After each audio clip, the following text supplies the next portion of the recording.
미국이 러시아 쿠릴열도에서 태어난 주민들을 일본인으로 인정한다는 미 국무부 발표에 러시아가 발칵 뒤집혔습니다.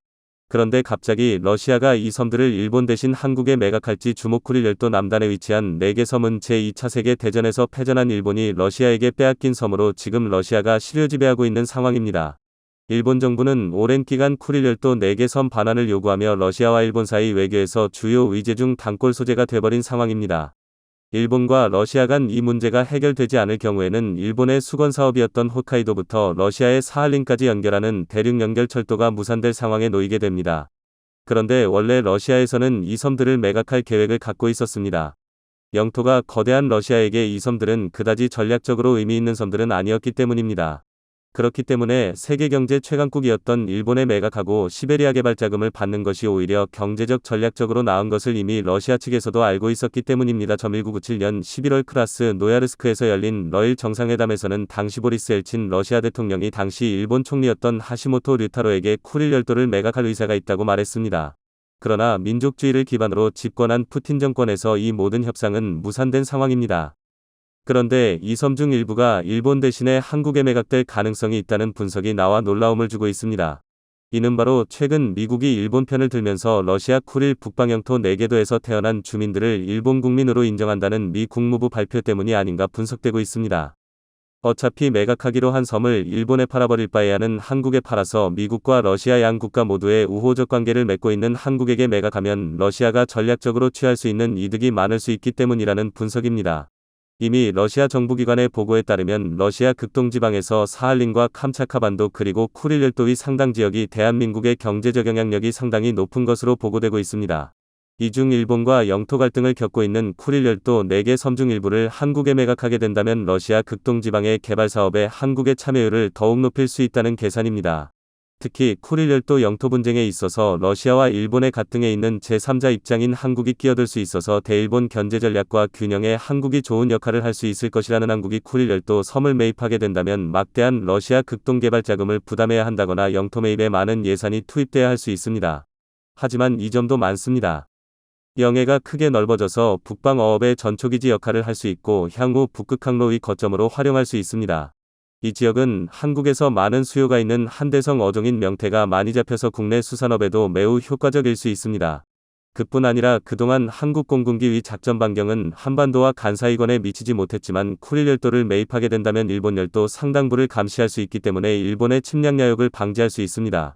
특히 가장 효과적인 이유는 중국을 견제할 수 있기 때문입니다. 중국은 최근 북극과 가까이 있는 당사자 국가가 아님에도 북극해에서 활동 반경을 넓히면서 미국과 러시아, 캐나다 등 북극해 인접 국가들과 마찰을 빚고 있는 상황입니다. 중국은 북극과 매우 멀리 떨어져 있는데 도대체 왜 북극 문제에 끼어드냐는 미국과 러시아, 캐나다, 유럽 국가들의 컴플레인이 지속되고 있는 상황입니다. 중국이 북극에 진출하려는 이유는 미국과 나토 동맹, 그리고 일본을 머리 꼭대기에서 견제할 수 있기 때문에 사방으로 반중국 성향의 국가들로 포위당한 중국으로서는 매우 중요한 전략 거점인 셈입니다. 이런 상황에서 미국과 나토의 주요 우방관계인 한국이 동해와 북극해의 길목에 위치한 쿠릴열도의 거점을 마련하게 된다면 한국은 북극해 당사자국으로서 국제적 지위를 높일 수 있을 뿐 아니라 대중국 견제 전략에도 한국이 더욱 효과적인 역할을 수행할 수 있게 됩니다. 쿠릴열도 부근은 과거 러시아가 우리 민간인이 탑승하고 있던 대한항공기를 격추시켰던 참사가 났던 지역입니다. 이미 러시아는 소련 붕괴 후 민주정권이 시작된 이후로 해당 사건에 사과를 했지만 쿠릴열도 일원은 한민족과 매우 관련이 깊은 지역입니다. 특히 사할린 섬에는 일제시대 강제 이주당한 수만 명의 한인들이 아직 많이 거주하고 있어 한국인들과 매우 친밀한 지역입니다. 원래 사할린 섬은 향후 철도교통의 요충지가 될 전망이었습니다. 1997년 러시아 정부는 쿠릴열도를 일본에 양도하고 그 대가로 현재 홋카이도까지 연결돼 있는 신칸센 노선을 러시아 사할린 그리고 연해주까지 연결하여 시베리아 횡단열차로 연결하려는 계획을 갖고 있었습니다. 일본의 대륙 진출 야욕을 한반도를 거치지 않고 북쪽으로 뚫을 수 있었을 뿐 아니라 해협의 넓이 역시 넓지 않아서 현실성이 높은 구상이었습니다. 그렇게 되면 일본에서는 도쿄나 오사카 같은 대도시에서 신칸센 열차를 타고 러시아나 유럽 방면으로 갈 수 있었고 또 화물열차까지 운행할 수 있어 말라카 해협과 수에즈 운하를 거치지 않고 유럽 방면으로 연결될 수 있었습니다. 또한 유럽뿐 아니라 미국 알래스카와 러시아를 연결하는 베링 해협 터널로 연결된다면 사실상 일본은 세계 최강의 제조업의 지위를 유지할 수 있었을 뿐 아니라 러시아와의 긴장 해소를 통해서 모든 전력을 한반도 방면으로 향하게 할 수 있어 대한민국만 사실상 섬처럼 남아버릴 수 있었던 것입니다. 만약 한국이 러시아와 협조를 통해서 쿠릴 열도 섬 중의 일부를 매입한다면 러시아와의 관계가 좋아져서 물류 철도 연결, 북극 해양로 연결을 통해 물류 비용이 절감되어 세계 최고 수준의 제조업 경쟁력과 수출 경쟁력을 확보할 수 있을 것으로 분석됩니다. 현재 러시아는 우크라이나 침공 사태 이후로 미국이나 서유럽 국가들로부터 제재를 받고 있는 상황입니다. 이 때문에 러시아 땅을 가려면 일본이나 미국, 서유럽의 국민들은 반드시 비자를 발급받아야지만 러시아 땅을 거쳐서 동아시아까지 횡단을 할 수 있는 상황입니다. 그러나 대한민국은 러시아뿐 아니라 미국, 서유럽 같은 선진국 대부분의 국가를 비자 발급 없이 여권만 들고 다닐 수 있기 때문에 사실상 유라시아 대륙에서 우리 국민들은 가장 많은 나라를 여행할 수 있는 나라입니다. 북한만 뚫리고 통일된다면 서유럽이나 일본 국민들보다 더욱 자유로운 이동을 할 수 있는 국가가 됩니다. 현재 러시아는 한반도 통일을 가장 바라는 나라 중 하나입니다. 바로 연해주 개발 때문입니다. 얼마 전 한국은 러시아의 전폭적인 지지로 국제철도협력기구에 가입 시베리아 했습니다. 횡단열차를 국제철도협력기구는 이용 가능한 유라시아 권 국가들이 참여하는 국제기구이지만 동유럽 국가나 과거 공산권 국가들이 참여하는 바람에 서유럽권 국가들은 가입을 하지 않고 있습니다. 그렇다고 해서 해당 기구가 친중국 성향이거나 친공산주의적인 성향을 띠는 것은 아닙니다. 바로 폴란드나 체코 같은 반중국 연대에 앞장서거나 친미 성향의 국가들도 참여하고 있기 때문입니다. 그런데 최근 한국 주도로 동아시아 철도 공동체인 EARC가 출범을 앞두고 있습니다. 이는 대한민국, 러시아, 몽골, 중국, 일본 같은 동아시아 국가들에 더해서 미국이 참여하는데 이 미국이 참여한다는 것에 큰 의미가 있습니다. 이는 사실상 미국의 알래스카와 러시아를 이어주는 베링의 철도 연결을 통해 미국 대륙과 동아시아를 직접 육상으로 연결하기 위한 초기 협력체로 분석되고 있습니다. 러시아는 현재 서방권 국가들로부터 미움을 받고 있는 상황이지만 대한민국은 지정학적 관계상 러시아와의 친분이 어느 정도 필요한 상황입니다. 일본, 미국과의 갈등으로 러시아의 고질적인 골칫거리인 쿠릴 열도 4개 섬은 어쩌면 러시아와 한국의 관계 증진이 거의 전략적 동반자 수준에까지 이어질 수도 있는 이슈로 해석되고 있습니다. 과연 러시아와의 관계 증진이 쿠릴 열도 매입까지 이어져서 대한민국이 세계의 핵심 국가로 떠오를 수 있을지 주목됩니다. 1978년 개혁개방 이후 인류 역사상 가장 빠른 성장세를 기록한 국가가 있습니다. 중국인데요. 1.13억 거대한 인구수와 자원을 무기로 삼아 미국에 이은 세계 2위 강대국으로 성장했죠.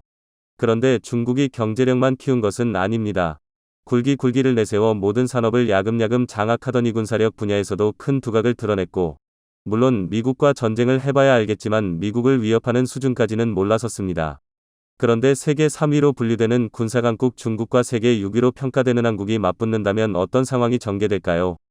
이미 1950년 한국전쟁에서 중공군과 맞붙은 경험이 있기는 하지만 70년이 훌쩍 지난 지금 만약 한국과 중국이 전쟁을 벌인다면 어떤 결과가 나오게 될까요?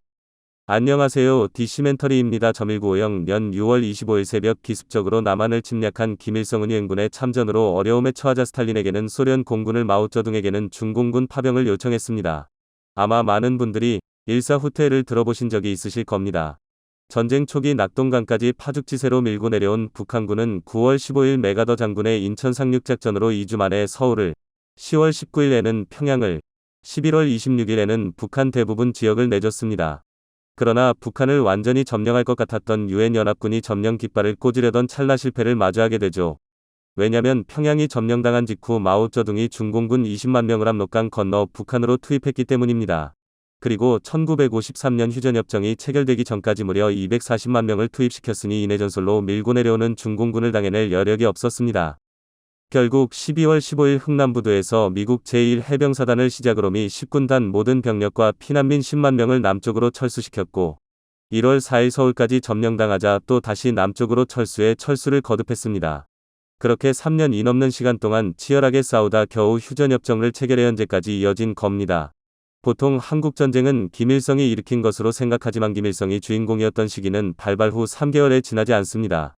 중공군 투입 직후부터 김일성과 북한군은 조연으로 밀려나고 중공군이 주연 자리를 꿰차 한국전쟁을 이끌었습니다. 그러니까 한국전쟁은 2년 9개월 간한국군과 중공군이 맞붙은 전쟁이었던 것이죠. 한국전쟁이 잠시 멈춰선 후 한국과 중국은 나름의 방식으로 군사력을 키우며 전쟁을 대비했습니다. 콜론 러시아 우크라이나 전쟁이 있기는 하지만 지금 우리가 사는 2023년 7월에 국가와 국가가 맞붙는 전면전이 발생할 가능성은 극히 희박합니다.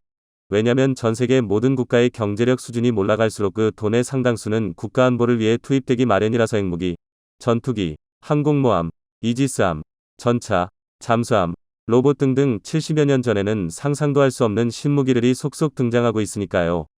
그래서 전쟁의 발발 가능성은 만분의 1도 되지 않을 텐데 만에 하나라는 가정을 해본다면 한국과 중국은 여러 여건 상한번 정도는 맞붙을지도 모르는 위험성은 있습니다. 직접적인 전면전은 어렵겠지만 북한이라는 매개체가 등장하면 이야기가 달라집니다. 발발 가능성이 급격하게 높아지죠. 사실 북한과 중국은 애증의 관계입니다. 북한은 미국이 자신들을 위협할 때마다 중국을 찾고는 했는데 김일성은 마오쩌둥과 덩샤오핑을, 김정일은 장쩌민과 후진타오를, 김정은은 시진핑을 찾아 전략을 의논합니다. 물론 대외적으로는 원론적인 평가를 내놓지만 중국의 입장이 난처해져도 북한은 언제나 극진한 호의를 받았습니다. 가령 1960년대 중국 문화대혁명 당시 홍위병들은 소련과 중국의 양다리를 걸친 김일성을 수정주의자 또는 주자파라며 그를 체포하라는 대자보를 베이징 곳곳에 걸었습니다. 이 소식을 들은 김일성은 엄청나게 분노했는데 얼마나 화가 났던지 한국전쟁에 참전했다전사한 중공군 묘지의 비석들을 전부 때려 부쉈습니다. 마오아닝의 묘지도 예외는 아니었는데 마오아닝은 바로 마오쩌둥의 장남입니다. 마오쩌둥의 지시를 받아 중공군으로 참전했다가 폭격에 사망했죠. 김일성은 마오의 뜻에 따라 그의 유고를 중국인민지원군 열산응원 맨 앞에 묻어줬죠. 묘비에는 중국인민의 영수 마오쩌둥 동지의 장남이라고 새김으로써 북중 혈맹의 상징으로 삼았습니다. 사실 자신의 장남 묘비를 부순다는 것은 마오쩌둥에 대한 정면도전이었고 마음만 먹으면 북한을 쓸어버릴 수도 있었을 겁니다. 하지만 그러지 않았습니다. 왜냐면 북한은 중국의 입장에서 보자면 순망치한 재망치한 위 관계니까요. 다시 말하면 북한은 한미일 동맹에서 중국을 지켜주는 1차 저지선인 겁니다. 따라서 미중 관계가 어떻게 변하느냐에 따라 북한은 언제든 미국의 공격 대상이 될 수 있고 미국이 북한을 친다면 한반도에서 전쟁이 발발하는 이상 한국이 가만히 앉아만 있을 수는 없고 미국과의 관계를 고려하더라도 그렇습니다. 그래서 미국이 북한을 친다면 곧 중국 국경이 위험해진다는 것을 의미하고 본토에서의 전쟁을 피하기 위해서라도 북한과 우호 관계를 유지할 수밖에 없는 것이 현실이니까요. 그래서 중국은 서해에서 한국군을 겨냥한 상륙훈련을, 한국은 북한을 겨냥한 훈련을 실시하지만 사실상 이는 중국을 겨냥하고 실시하는 훈련이기도 한 것이죠. 그렇다면 한국과 중국이 직접 맞붙는 시나리오는 어떤 것들이 존재할까요? 우선 이 시나리오를 세우기 위해서는 김정은이라는 존재가 없어야 합니다. 가령 김정은이 갑작스럽게 사망한다든지 하는 등의 부재가 상정되어야 하죠. 그리고 만약 김정은이 후계자를 지정하지 않은 상태로 사망한다면 크게 세 가지 시나리오를 떠올릴 수 있습니다. 우선 북한을 70년 이상 이끈 백두혈통이 권력을 승계하는 시나리오입니다. 지금 김정은은 딸 김주애를 전면에 내세우고 있지만 그에게 아틀이 있는지도 확인되지 않습니다. 그래서 지금 상황이라면 동생 김여정이나 딸 김주애 가북한을 승계받을 가능성이 큽니다. 그러나 여기에는 많은 변수가 도사리고 있죠. 과연 극히 보수적인 북한 군부가 여성 지도자를 인정하느냐 말입니다. 여성이라는 성별이 문제가 되는 것인데 북한은 봉건사상 및 가부장적인 전통이 강해 과연 여성 지도자에게 지금의 김정은처럼 충성을 바칠지는 미지수입니다. 두 번째는 김여정이나 김주애와 함께 북한 세습 엘리트 집단이 집단 지도 체제로 공동정권을 수립하는 시나리오를 틀 수 있습니다. 현재 북한에서는 김일성을 도와 북한을 건설한 혁명동지들의 자제가 군부에서 여전한 영향력을 발휘하고 있는데 약 200여 명으로 파악됩니다. 대표적으로 북한 내 권력 2인자로 꼽히는 최고인민회의 상임위원장 최룡해를 들 수 있죠. 그는 김일성의 빨치산 동료이자 인민무력부장을 지낸 최현희 차남으로 북한 내 권력 2인자로 알려졌습니다. 최룡해 등의 엘리트 자제들이 모여 집단 지도 체제를 구성하는 상황을 가정할 수 있죠. 마지막으로 북한 내부 권력 투쟁이 심화되면서 쿠데타 또는 내전으로 발전하는 시나리오입니다. 이렇게 된다면 상당수의 북한 주민들이 러시아나 중국, 한국, 일본 등으로 망명하고 북한은 그야말로 통치물 가능한 국가가 될 겁니다. 무엇보다 지도자가 없는 상황에서 이런 쿠데타가 발발하면 북한은 전 세계에서 가장 두려운 국가로 변모하게 될 겁니다. 왜냐면 북한에는 핵무기가 있으니까요. 현재 김정은과 같은 명확한 지도자가 존재하지 않는 상황에서 군부 내의 누군가가 핵무기를 원하는 국가에 팔아넘긴다면 이는 전 지구적인 위험이 됩니다. 그래서 지도자가 없는 상황에서 북한의 붕괴가 현실이 되면 미국은 반드시 북한에 진입할 겁니다. 그 핵무기가 중국이든 이란이든 시리아든 미국과 적대적인 국가에 흘러들어가는 것을 누구보다 꺼리니까요. 그래서 이 핵무기 사수를 위해 미 특수부대가 북한으로 진입할 것이고 한국 정부는 북한을 함께 칠 것인지 미군만 진입하게 톨 것인지를 결정해야 하는 딜레마에 빠질 겁니다. 그렇다면 한국군이 북한으로 치고 올라간다면 북한군과 전면전을 펼칠까요? 아마 아닐 겁니다. 왜냐면 김정은이 사라지는 순간 조선인민군은 존재의 이유가 없어지니까요. 조선인민군의 존재 목적은 오로지 하나 조선노동당의 사수에 있습니다.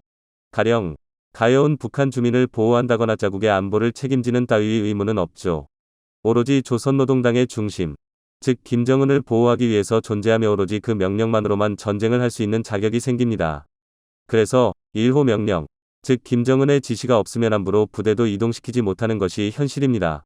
만약 누군가 1호 명령을 발동했다면 지도자가 바뀌었다는 것을 의미하는 것이므로 1호 명령이 발동됐다는 것 자체가 반란행위에 해당하기 때문에 사실상 누구도 지도자가 될 수 없는데요.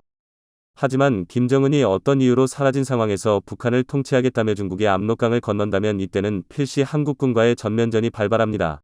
아마 중국은 평양을 중심으로 북쪽에서, 한국은 평양 아래 남쪽에서 대치하게 될 겁니다. 한국과 중국 모두 북한 전역을 손에 넣고 싶어 할 테니 결국 총성은 물릴 겁니다. 그렇다면 한국에는 없는 중국의 핵무기는 위협이 될까요? 어떤 이유로도 핵공격을 펼칠 수 없게 되는데 이유는 미국 때문입니다. 현재 한국은 미국의 해구산 뉴클리어 엄브렐라 아래에 있습니다. 즉, 남한이 핵공격을 받으면 미국이 가진 핵무기로 공격한다는 개념인데 만약 중국이 핵공격을 감행하는 순간 미국은 안 그래도 얄미운 중국에게 어마어마한 핵무기를 쏟아부을 겁니다. 그야말로 제3차 세계대전이 발발하게 되는 것이죠. 여기에 중국의 핵무기 공격에 미국이 침묵한다면 한국은 이제까지 축적한 기술력으로 즉시 핵무기를 제조할 겁니다. 이미 한국이 핵무기 공격을 당한 마당에 남 눈치 보며 영부영할 필요가 없으니까요. 그래서 중국은 미국이 두려워서라도 절대 핵무기를 사용하지는 못합니다. 만에 하나 한국과 중국이 1대1 데스매치를 벌인다면 어떨까요? 아마 한국이 이기지 못할 가능성이 높지만 중국도 무사하지는 못할 겁니다. 세계 3위 군사력과 세계 6위 군사력이 정면으로 맞붙는다면 당연한 결론이지만 아마 중국도 멀쩡하지는 못할 겁니다. 한국을 중심으로 한 북한, 러시아, 중국, 일본 등 주변국이 가장 두려워하는 것은 한국의 기본 전략인 고슴도치 전략입니다. 고슴도치 전략이란 한국이 누군가를 선제 공격하거나 침공하지는 않겠지만 만약 한국에 선제 공격을 가해온다면 필패를 감안하더라도 한국이 가진 모든 무기를 쏟아붓겠다는 의미입니다. 평소 순하디 순한 고슴도치는 자신을 공격하는 상대방을 죽음에 이르게 할 만큼 강력한 가시를 가지고 있습니다. 한국이 바로 이런 고슴도치가 되겠다는 것이죠. 한국이 가진 모든 미사일 방향은 서해로 향하게 한 후 중국 본토에 모조리 쏟아붓는다면 적어도 중국 핵심 도시들이 자리한 동부는 해생물능에 빠지게 될 겁니다. 뿐만 아니라 중국은 단독 전력으로 한국과 맞붙어야 하지만 한국은 그런 구조가 아닙니다. 한반도가 불바다가 되더라도 미국과 동맹국들이 모조리 한반도로 날아올 수밖에 없죠. 미국의 입장에서 지금껏 오냐오냐 다루던 북한이 무너진 이상동아시아 패권을 중국에 넘길 수는 없기 때문에 자신의 모든 동맹국을 한반도로 불러들일 겁니다. 그리고 미국의 동맹국 중 중국을 지지하고 설 국가는 없습니다.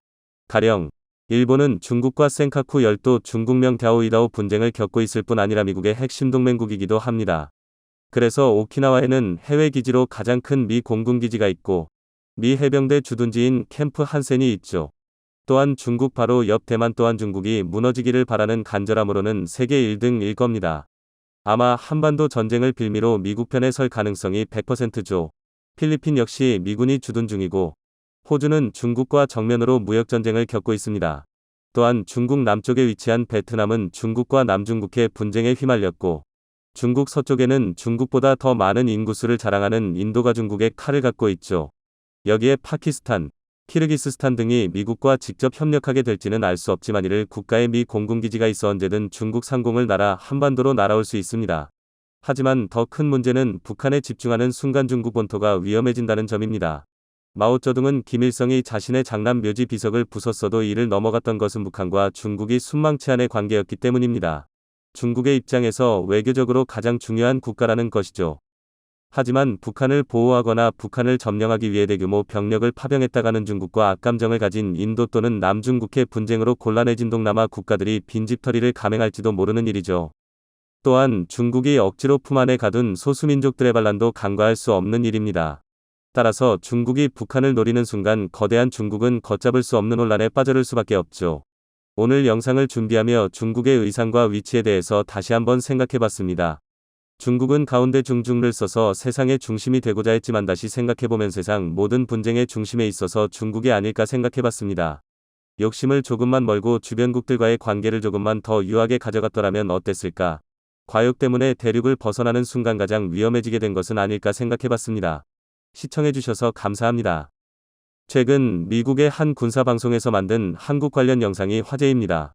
왜 한국을 포함한 서방이 약해 보이는 북한을 가볍게 제거할 수 없는 것인지 그 이유를 조목조목 짚고 있는데요.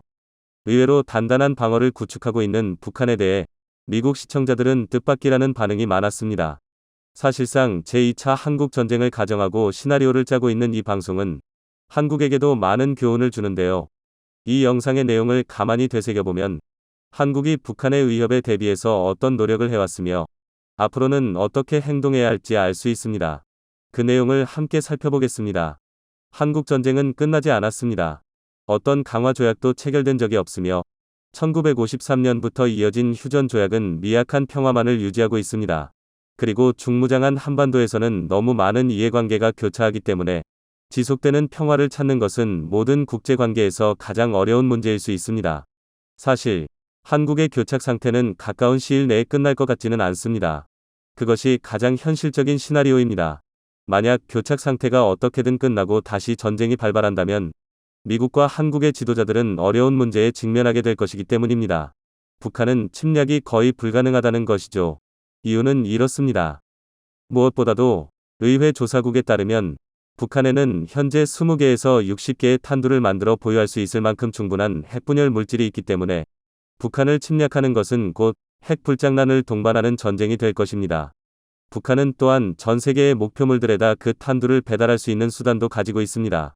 북한은 현재 다양한 탄도미사일을 보유하고 있습니다. 2023년 3월 말 북한은 화성 17형 ICBM 시험 발사에 성공한 것으로 보입니다. 그 물체는 684마일의 홀을 그리며 약 3850마일의 고도에 도달했습니다. 만약 이 물체가 전통적인 탄도미사일 홀을 타고 날아간다면 그것은 9320마일 이상의 사거리를 가질 것이고 이것은 미국 대륙의 어떤 목표물도 명중시킬 수 있을 것입니다.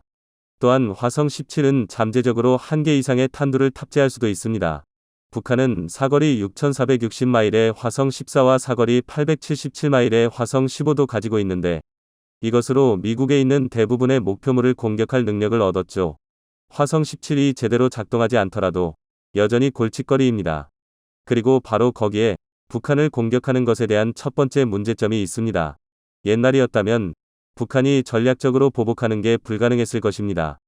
이제 그들은 2차 대전 말에 일본에 투하된 핵폭탄보다 7배 강력한 최대 140노트의 폭발력으로 적어도 도시 여러 개를 날려버릴 수 있는 핵폭탄을 운반할 수 있게 되었습니다. 어떤 형태의 공격이든 이제 거의 확실하게 김정은 일가의 핵 보복을 불러일으킬 것입니다.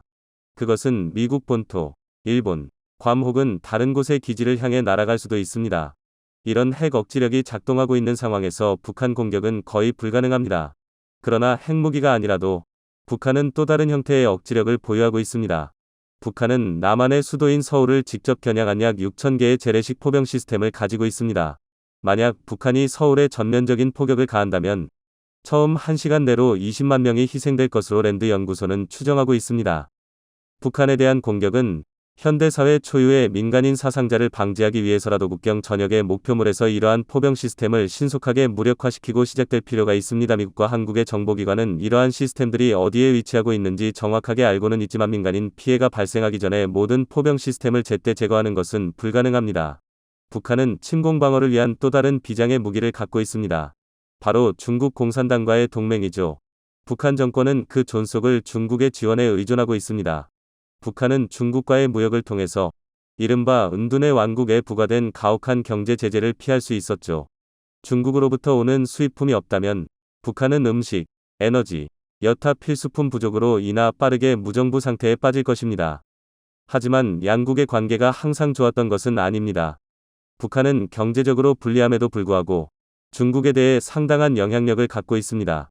중국도 북한 정권이 항상 마음에 드는 것은 아니지만 중국에게는 김씨 일가가 권력을 유지하고 있을 필요가 있습니다. 첫 번째로 북한은 태평양 방면에서 중국의 유일한 동맹국 중 하나입니다. 일본부터 인도네시아에 이르는 선의 동쪽은 모두 미국의 동맹 혹은 미국의 우호적인 국가들 뿐입니다. 지정학 연구자들은 이를 제1도련선이라고 부릅니다. 이 일련의 섬들은 효과적으로 중국을 태평양과 인도양으로부터 차단하고 중국 선박을 압박합니다. 북한의 전력을 해상에 투사하는 것은 중국이 완전히 포위되는 상황을 방지하고 미국이나 미국의 동맹군들을 육상의 국경에서 떨어뜨려 놓는 데에 도움이 되죠.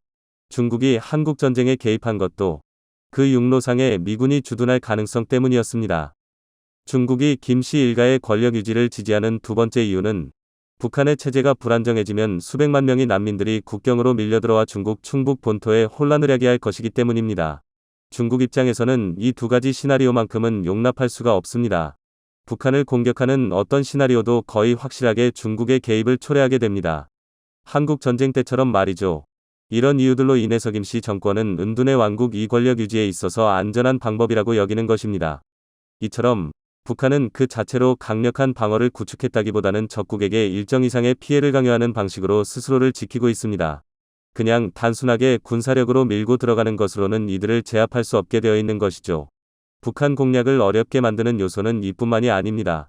어떤 현실적인 시나리오에서도 북한을 공격하는 비용은 너무나도 높습니다. 하지만 가상의 시나리오에서 미국이 한반도에서의 전쟁에 또 다른 국제연합을 끌어들인다면 어떨까요? 북한을 공격하는 것이 가능할까요? 어떠한 육상작전도 참혹할 것입니다. 북진 공세를 시작하기 위해서는 먼저 연합군이 비무장지대, 즉 북한 공격을 위한 유일한 육로인 DMZ를 통과해야 합니다. 한국의 DMZ는 세계에서 가장 요새화된 땅입니다. 수백만 개의 지뢰가 160마일 너비에 걸쳐 매설되어 있죠. 지뢰 외에도 북한은 전기 울타리와 수많은 감시탑을 세워 훌륭한 저격 전초기지와 기관총 포대를 만들었습니다. 물론 이것들은 포병이나 공군에 의해 포착되어 제거되겠지만 그럼에도 불구하고 그들은 연합군의 진격 속도를 늦추고 전쟁 개시 초기에 상당한 희생자를 발생시킬 것입니다. 그 외에도 북한 자산 중에는 상대하기 쉽지 않은 것들이 있습니다. 정보당국은 DMZ 근처에 적어도 800개가량의 요새화된 벙커가 있으며 각각의 벙커는 1,500명에서 2,000명 사이의 군인들을 수용할 수 있는 것으로 추정하고 있습니다. 이것들은 훌륭한 집결지 역할을 할 것이고 물론 이 역시 결국에는 파괴되겠지만 훨씬 더 긴 시간을 끌 수 있고 사상자와 사회적 혼란을 늘릴 더 많은 여지를 줄 것입니다. 북한은 2020년 현재 약 120만 명에 달하는 세계에서 가장 큰 규모의 군대를 보유하고 있으며 그 중 약 70%가 DMZ에서 50마일 이내에 있습니다. 해군과 공군 전력의 50%도 같은 범위 안에 있죠. DMZ나 그 근처에 주둔하는 사람들이 모두 전투병은 아니겠지만 북한은 여전히 침략군의 화력을 집중하기 위해 짧고 좁은 범위 내에 엄청난 양의 전력을 모아두고 있습니다. 북한은 이제 공격하는 쪽이 감내해야만 하는 단거리, 중거리 탄도미사일 전력도 가지고 있습니다. 이 미사일들 중에서는 사정거리가 930에서 2795마일에 달하는 것도 있죠. 북한이 재래식 미사일만을 사용한다고 하더라도 이 미사일들은 일본에서 괌까지의 지역에 주둔한 미군에게 심각한 피해를 줄 수 있습니다. 북한은 이미 열병식에서만 해도 THAAD와 같은 미국 미사일 방어체계를 압도할 잠재력을 가진 탄도미사일을 보여주었습니다. 북한의 탄도미사일 총 수량에 대한 추정치는 알아내기 어렵지만 싸움이 핵전쟁 수준으로 확대되지 않더라도 태평양 전역의 미군 기지에 상당한 피해를 입힐 정도로는 충분히 많습니다. 잠재적으로 한반도에 주둔하는 미군과 연합군에게 대혼란을 줄 뿐만 아니라 일본과 다른 곳에서 오는 미군의 보급선을 위험할 것입니다. 이처럼 북한은 DMZ를 사실상 넘는 것이 불가능할 정도로 요새화시켜서 육로를 끊어놓았습니다. 그리고 어쩔 수 없이 바다를 통해 상륙하는 병력은 미사일로 견제하는 전략을 취하고 있죠. 미사일 전력이라면 한국도 결코 지지 않지만 미사일은 요격이 극히 어려운 비대칭 전력인데다 한국과의 거리도 너무 가까운 탓에 미국에서는 이들의 미사일에 거의 공포증을 느끼고 있습니다. 지옥같은 DMZ를 우회하고 배후에서 수륙 양역 및 공중 공격을 시도하는 것은 이론적으로 선택지가 될 것입니다. 특히 한국의 지원을 받은 미 해군이 빠르게 제해권과 제공권을 장악할 것이기 때문입니다. 북한과의 전쟁 시나리오에서 구원의 은총이 하나 있다면 그것은 북한의 공군력이 약하다는 것입니다. 북한의 전투기 대다수는 미그 17, 19, 21 같은 1950년대 기종입니다. 심지어 북한은 지금도 많은 수량의 프로기를 사용하고 있습니다. 북한 공군 편대에서 가장 좋은 전투기는 3세대인 미그 23과 4세대인 미그 219, 수 25지만 북한은 아마도 이것들을 고작 12대 정도밖에 작동시키지 못할 것입니다. 기술 격차로 인해 북한의 공군은 압도당할 것이고 미국과 한국, 그리고 연합군이 제공권을 장악하는 것은 시간 문제일 것입니다. 하지만 북한은 질적으로 모자란 점을 양으로 보충하죠. 북한에는 수백 대의 항공기가 있는 데다가 제한된 공역만 순찰하면 됩니다. 이 항공기들은 적기나 현대적인 방공 시스템을 마주쳐서 파일럿의 희생을 피할 수 없는 상황에서조차 공격을 방해하고 지연시킬 수 있습니다. 그러나 북한의 항공기만이 공격 측 항공기에 대한 위협은 아닐 겁니다. 북한은 탄도미사일을 실험한 만큼 지대공 미사일도 열심히 실험해왔습니다. 먼저 러시아의 S-300과 유사한 중거리 방공 시스템인 KN-062이 있습니다. 러시아의 S-400에 가까운 장거리 방공 시스템도 2021년 9월에 실험되었습니다. 이러한 시스템과 북한의 대공포병 부대는 현대 항공기에 대해서도 상당한 피해를 입힐 것입니다. 북한이 현대적인 공군력이 부족하다면 훨씬 더 현대적인 방공 시스템으로 어느 정도 보완할 수 있는 것입니다. 다만 북한은 공군력에 투자할 여력이 없었던 나머지 다른 모든 부분을 들어막아 놓고도 공중을 내버려두는 실책을 저질렀습니다. 이제야 그 중요성을 깨닫고 뒤늦게 현대적인 방공 시스템을 개발 도입하고는 있지만 현대 항공기는 방공망에 대한 대비책도 나름대로 다 갖춰져 있죠. 한국의 육군 전력은 전 세계를 기준으로 놓고 보더라도 가공할 수준이지만 최근 들어 KF-21 등 공군 전력 확보에 한국이 열과 성을 쏟고 있는 것은 바로 이러한 북한의 약점 때문입니다. 현대전에서 제공권을 장악한다는 것은 곧 전장을 휘어잡는다는 것. 한국이 투자하고 있는 킬체인과 KF-21을 비롯한 뛰어난 공군력이 작동해서 북한의 비대칭 전력들을 조기에 제압하고 나면 그 뒤로는 한국의 본대라고 할 수 있는 막강한 육군 밀고 들어가 순식간에 북한을 점령할 것입니다. 최근에 한국이 확보하기 위해 힘쓰고 있는 무기 분야들은 이런 전문가들의 예측과 시뮬레이션을 기반으로 하는 것입니다. 그리고 한국은 그에 발맞춰 세계 어느 나라 못지않게 빠른 속도로 무기 기술을 발전시키고 또 엄청난 양으로 생산하고 있죠. 앞으로도 한국이 그 어느 나라도 넘볼 수 없는 전력을 손에 넣어서 동아시아의 평화의 쐐기가 될 수 있으면 좋겠습니다.